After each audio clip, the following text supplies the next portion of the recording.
this, bro. This is Houston, a city full of endless traffic jams, relentless floods, and roads so dangerous most wouldn't. Look, Dallas is better for a reason. Dallas is better for a reason. Look. Dare walk them. Located in the state of Texas, Houston consistently ranks as one of the worst designed cities in the world. And if you've ever been here, you can see why. But it wasn't always this way. Houston used to be a city of opportunity. Oil made it rich, the ship channel turned it into a global port, and when NASA set up shop, Houston became the home of America's space missions. For a while, it really felt like this city had no limits. So what went wrong? How did a place once known for big dreams turn into the poster child for bad city design? In this video, we're going to look at how Houston grew, the problems built into its streets and neighborhoods, and the lessons it could learn from other US cities. But before we talk about fixes, we need to see how it all started. Houston was once a city built on promise. Oil wealth fueled its rise, the ship channel opened it to the world, and when NASA arrived, Houston became the face of America's space ambitions. Land stretched endlessly, and for a moment it seemed like the city had no limits. That sense of freedom shaped everything. While other cities wrote zoning codes to control growth, Houston chose another path. Anyone could build almost anything, almost anywhere. At first, it looked like an advantage. Developers moved fast, businesses opened without hurdles, and that's how I feel like Dallas is right now, bro. They're building shit everywhere. All around Dallas, there's construction.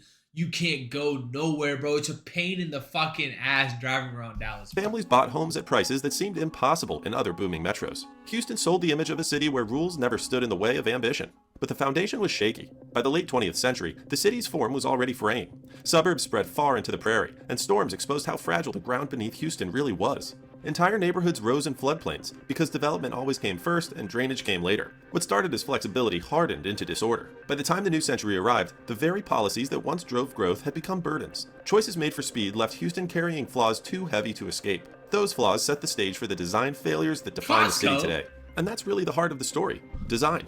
The way something is built shapes how people experience it, whether it's a city or a piece of technology. That's why I've been fascinated by the wow cube and show responsibly and go next. Decision set the tone for everything that followed. With no rules for where houses, stores, or factories could go, land was developed in whatever way seemed profitable at the time. I know, I saw a picture where like all of Houston, like in like 2020, or no, like, I'm sorry, 2022, like, or 2025, I'm losing my mind. I'm talking about 2005, my bad. It looked like a parking lot. Half of downtown Houston looked like a parking lot. That's why a quiet residential street can sit beside a warehouse, or why a nightclub can open down the block from an elementary school. For developers, it was perfect. They didn't have to wait years for approvals or navigate endless hearings. Projects rose quickly, and housing stayed relatively cheap compared to other booming metros. For decades, many celebrated this as Houston's advantage, proof that freedom meant prosperity. But what looked like freedom soon revealed its cracks. Builders focused on quick wins instead of balanced growth. Subdivisions appeared without corner stores, schools, or reliable drainage. The city became a patchwork of disconnected neighborhoods, stitched together by whatever project broke ground next. And once that pattern of scattered development was in motion, it expanded outward, pulling the city farther into the prairie and setting. That's why I say Dallas the best city, bro. It's better than Houston. It's better than Austin, because Austin is just crazy. Houston is just too overpacked. Dallas just is better. Stage for the next chapter of Houston's growth: relentless sprawl. 2. Sprawl explosion. In the decades after World War II, Houston leaned into expansion with one tool above all: annexation. The city absorbed enormous amounts of land, pushing its boundaries farther out than almost any other American city. Every new annexation created fresh space for subdivisions, each laid out with wide streets, cul-de-sacs, and parking baked into the design. For families, the appeal was obvious. Bigger houses at lower prices drew people in, and the promise of endless space became part of Houston's identity. But that space came with distance. Schools ended up miles from homes. Jobs clustered in far-off business districts, and shopping centered on highways instead of neighborhood streets. Daily life spread so far apart that a car became the only realistic way to connect it all. That's all of Texas though, bro. You cannot survive Texas without driving. If you come to Texas, you're not walking nowhere. If you're walking, you're gonna be fucking anorexic, bro. Also carried hidden costs. Roads had to stretch across the prairie, utilities had to be extended, and drainage had to be dug in areas that once absorbed water naturally. Maintaining all of this spread out infrastructure drained city resources, but leaders kept approving new projects because expansion looked like growth on paper. And the farther Houston stretched, the more it relied on a single system to hold it all together: highways. 3. Traffic gridlock. Highways were Houston's answer to sprawl. Every time congestion built up, the solution was simple: add more lanes. Nowhere is this clearer than on the Katy Freeway. Expanded to as many as 26 lanes, it became the widest freeway in the world, with a $2.8 billion price tag meant to finally untangle traffic. For a brief moment, $2.8 billion for that trash? Damn. Worked. Commutes eased, and drivers felt like the investment had paid off.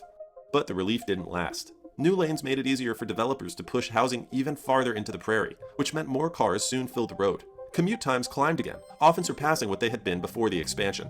This cycle, known as induced demand, became Houston's defining pattern. Each expansion looked like progress, but guaranteed heavier congestion in the future. Residents found themselves driving longer distances on wider roads, only to spend more time stuck in traffic. And all of that that low-key feels like Atlanta, bro. Atlanta was fucking 8 lanes, but like nobody was moving, bro. It was a traffic jam of 8 lanes. That magnified one of Houston's oldest and most dangerous problems: flooding. 4. Flooding crisis. Houston's landscape has always been flood-prone.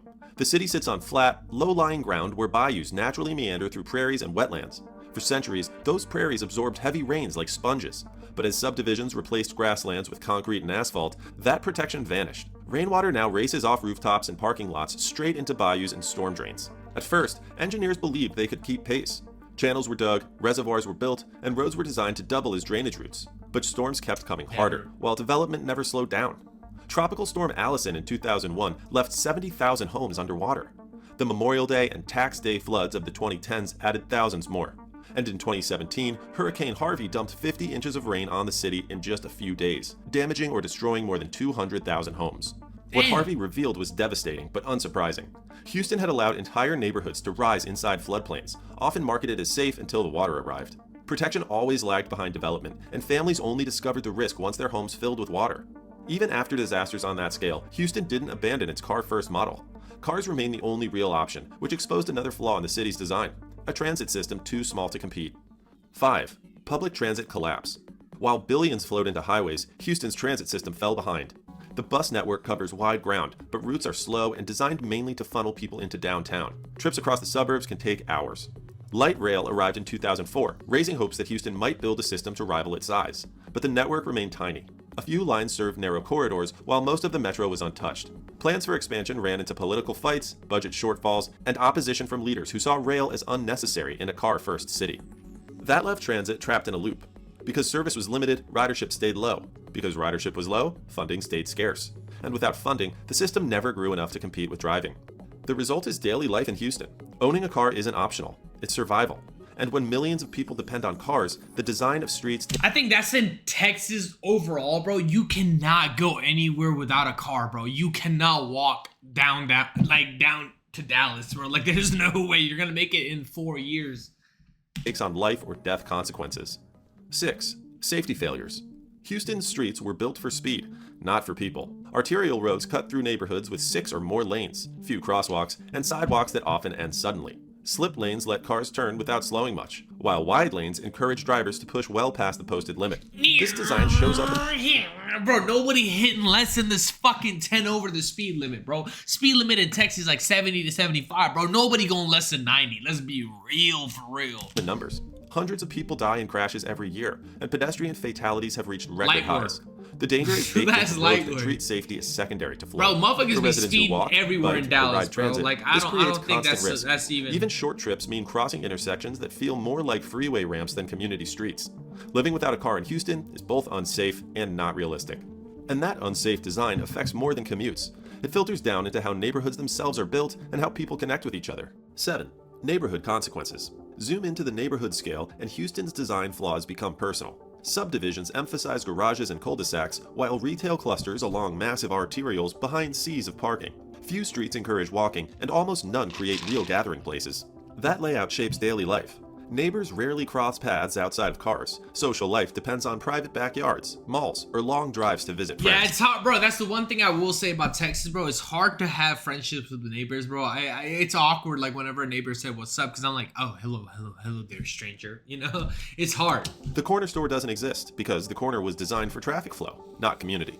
The trade-off is clear. People get more square footage at home, but they lose the connections that come from shared spaces. And when floods or disasters hit, the lack of a strong community fabric makes recovery slower and harder. True. Houston grew outward quickly, but it never grew together. The city offered space, but not stability.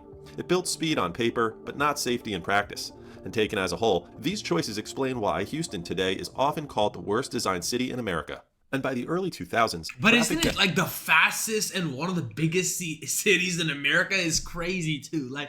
Fuck, dude. Deaths were climbing. Texas, Floods we gotta were do better. Billions, and commuters were spending more time in their cars than at home. leaders began rolling out programs that looked like turning points. The city launched Vision Zero in 2019, promising to eliminate traffic deaths by 2030. Engineers tested road diets downtown, cutting lanes and adding protected bike paths. Early results showed real promise. Crashes on Bagby Street dropped by almost half after redesign. I will say, bro, in California, I saw when I went to San Diego recently, bro, they took away all the scooters, but apparently so many people were getting run over, they had to cut out the scooters, and I'm like, yo, these Lime scooters taking lives. That's crazy. Voters also stepped in. In 2019, Houstonians approved a $7.5 billion bond package to expand transit. It funded new bus rapid transit corridors, extensions of the light rail, and upgrades to the bus system. For a moment, it seemed like the city was ready to diversify beyond highways. Land use reforms followed. Minimum lot sizes inside the I-610 loop were reduced, which allowed smaller homes and denser townhome development. Some neighborhoods began to see pockets of walkable density, with restaurants and apartments growing side by side. Houston also experimented with complete streets policies that required new projects to consider pedestrians, bikes, and transit alongside cars. But that's cool. Easy. That's the one thing I loved about California, bro, that they have walking distance for everything, bro. They have like the pedestrians in mind. They have the like bike lanes in mind. In Texas, they said, fuck all that. We get you a car or you not pimping for real. The Vision Zero program struggled with follow-through. Political turnover slowed projects, and by 2024, the new administration rolled back several safety-focused redesigns. Some leaders argued road diets caused more congestion, even as data showed they reduced crashes. Transit expansion also stalled, with bus rapid transit routes facing delays and retail extensions cut back. And while lot size reform added density in central neighborhoods, it did little to reshape the sprawling suburbs, where most Houstonians still live. In other words, progress arrived in fragments. Some streets became safer, some districts more walkable, and some transit options more reliable. But the overall system stayed the same. The highway-first mindset kept its grip, and each effort at reform collided with decades of car-based growth already set in concrete. That leaves Houston in a strange place. The tools for improvement exist, but they've been applied unevenly, which raises the question. If Houston has struggled to escape its past, what would it look like if a city had actually planned the opposite way from the start? If Houston is the example of what happens without a plan,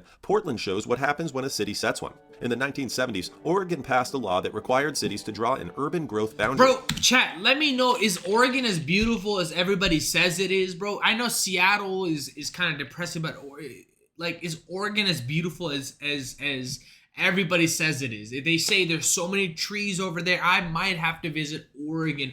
I'm not gonna lie, bro. I wanted to go to college over there.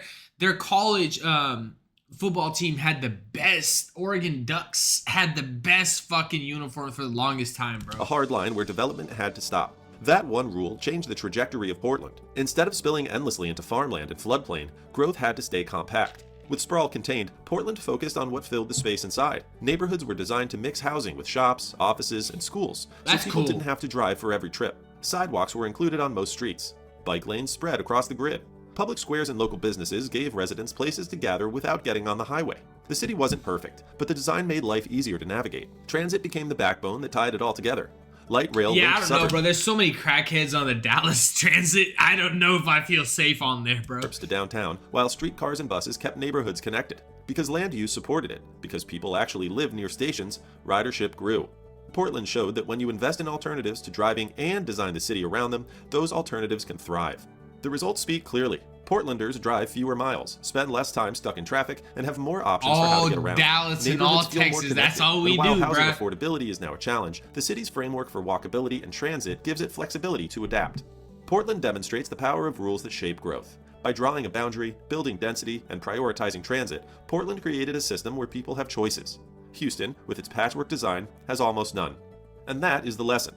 Cities don't have to be locked into car dependence and sprawl. The tools exist, and another American city has already proven they can work. Houston was once a city built on promise. Oil wealth made it an energy capital, the ship channel turned it into a global port, and NASA gave it a place in history. Look, we all love NASA, but Dallas is better, I'm telling you. Fueled its rise also carried its downfall. Growth without limits delivered sprawl, flooding, and traffic that no highway could fix. What began as flexibility hardened into chaos, leaving the city trapped in its own design.